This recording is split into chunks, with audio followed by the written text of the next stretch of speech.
పిఠాపురం నియోజకవర్గం ఉప్పాడ పంచాయతీ నుండి వచ్చాం. ఎంత దూరం నుంచి వచ్చారన్నా? వచ్చాం దేనికోసం అంత దూరం నుంచి ఇక్కడికి? జగన్ అన్న చూడడం కోసం, జగన్ అన్న పెట్టే పథకాలు మాకు నచ్చి జగన్ అన్న మళ్ళీ సీఎం చేయాలన్న ఆలోచనతో మేము అందరం వచ్చాం. జగన్ అంటే అంత అభిమానం? జగన్ అన్న పేదలందరికీ కూడా బ్రహ్మాండంగా చేస్తున్నాడు. అన్న మాట నెరవేర్చాడు. ఇస్తానన్న స్కీమ్లన్నీ కూడా అన్ని ఇచ్చాడు. అది ఇవ్వటం వల్ల ప్రజలు సోమరిపోతులు అవుతున్నారని అంటున్నారు. అవే కాదు, ప్రజలందరూ బాగుపడ్డారు.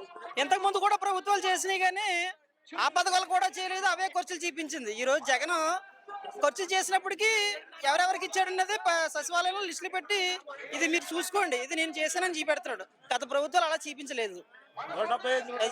తర్వాత పథకాలు ఈ రోజు జగన్ చేసిన పథకాలు అన్ని బాగా నచ్చినాయి అందరికీ.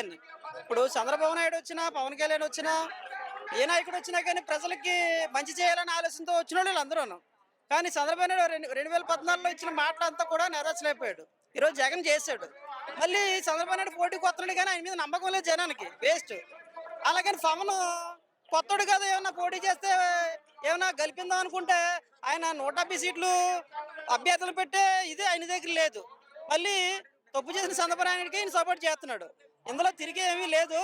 ఎలాగైనా ఇంకా ఎంతమంది కలిసి వచ్చినప్పటికీ కూడా జగనే సీఎం. అందులో 170 కన్ఫర్మ్, అందులో తిరగలేదు. అవును. ఈ రోజు ఎమ్మెల్యేలు మార్చడం కూడా జగన్ ఏ రికమెండేషన్ తోనే కానీ, లేకపోతే జగన్ నచ్చిన పెట్టుకోవడం కాదు, జనం చెప్పిన వాళ్ళనే జగన్ పెడుతున్నాడు ఎమ్మెల్యేలు కూడా. జనం ఎవరైతే బాగుంటది అనేసి అనుకుంటున్నారో వాళ్ళనే జగన్ పెడుతున్నాడు. ఆ సర్వే రూపంలోనైతేనే, ఏ రూపంలో అయితేనే జనం నుండి వెళ్ళిన మాట ఈ ఎమ్మెల్యేలు మార్చడం కూడా జగన్ సొంత నిర్ణయం అయితే కాదు ఇది. అది జనానికి నచ్చు. ఇప్పుడు మార్చడం అన్నది కూడా జనాన్ని అందరికి మంచిగానే ఉంది. సిద్ధమని పోస్టర్ పెట్టారు సోషల్ మీడియాలో, దాని పక్కనే మేము సిద్ధమని జనసేన వాళ్ళు పెట్టారు. ఎందుకు పనిచేయరు? ఎక్కడ ఉన్నారు చూడండి. అంతమంది లోకేష్ పాదయాత్ర చేశాడు, అలాగే పవన్ కళ్యాణ్ చేశాడు. ఎక్కడండి జనం చూపించమనండి? ఎక్కడ ఉన్నారు? లోకల్లో ఉన్న వాళ్ళు ఒక ఎమ్మెల్యే మీటింగ్ పెడితేనే వచ్చిన జనం లేరు వాళ్ళకి. ఎక్కడ జగన్ పోటీ వీళ్ళందరూ ఎందుకు పనిచేయరు? డిపాజిట్లు కూడా రావు.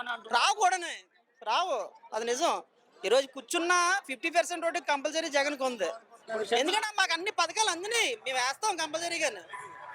ఆయనకిలాగా తప్పుడు మాటలు చెప్పేసేసి చేయలేదు జగన్ ఇప్పుడు దాకా. ఏవైతే అన్నాడో పాదయాత్రలు అవన్నీ నెరవేర్చాడు, 100% చేశాడు.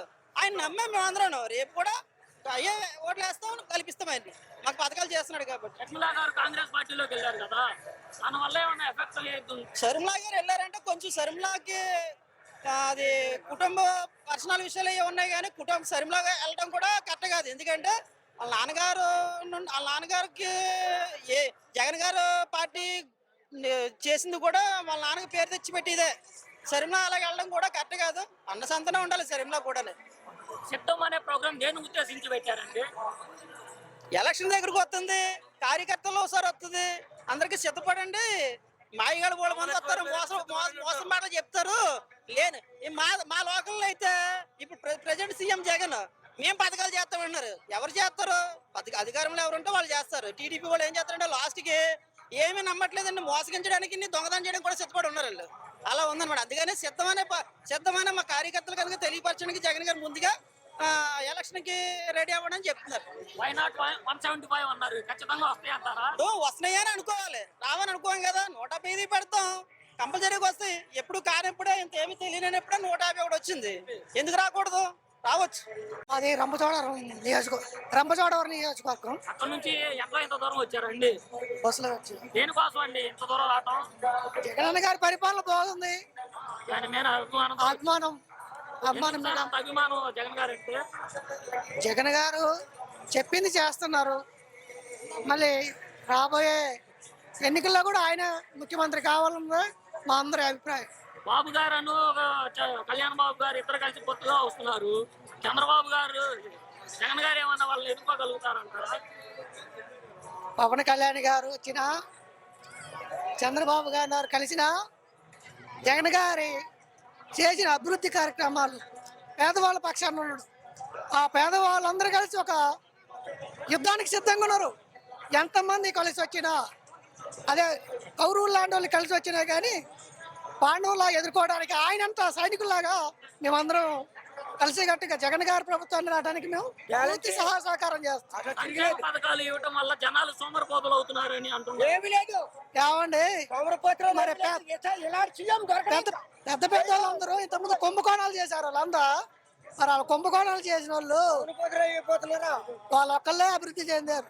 ఈరోజు జగన్ గారు ప్రతి కుటుంబానికి ఆర్థికంగా ఎంతో కొంత సాయం చేస్తున్నారు. ఆర్థిక సాయం వెళ్తే తప్ప అది సౌరభోత్తనం కాదు కదా. ఆయన పేద కుటుంబాలని కొద్దిగా అభివృద్ధి పథంలో నడిపించడానికి చేస్తున్నారు తప్ప అది ఇప్పుడు మా ఇంటికి నేరుగా వచ్చే పథకంలో ప్రతి ఒక్కరికి కూడా కనీసం ఒక పైసా కూడా మేము లాంఛనం ఇచ్చే లేదు. కాబట్టి ఇలాంటి ప్రభుత్వం మళ్ళీ రావాలి. పేద పేద ప్రజలందరికీ ఈ కార్యక్రమాలు అందాలి. వాలంటీర్లు పెన్షన్ ఇంటికి తెచ్చిస్తున్నారు లేదా మీరే తెచ్చుకుంటారండి?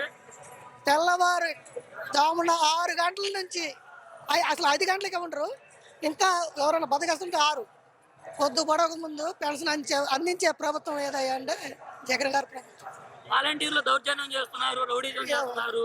వాలంటీర్లు ఎక్కడ మా నియోజకవర్గంలో ఎక్కడ జరగలేదు. ఎక్కడ కూడా సానుకూలంగా చేస్తున్నారు.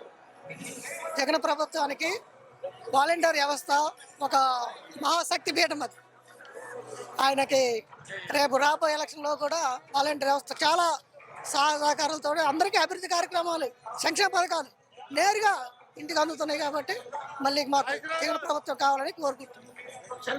షర్మిల గారు కాంగ్రెస్ పార్టీలో జాయిన్ అయ్యారు కదా, అంటే జగనానికి ఏమన్నా ఎఫెక్ట్ అయితే ఉంటారా?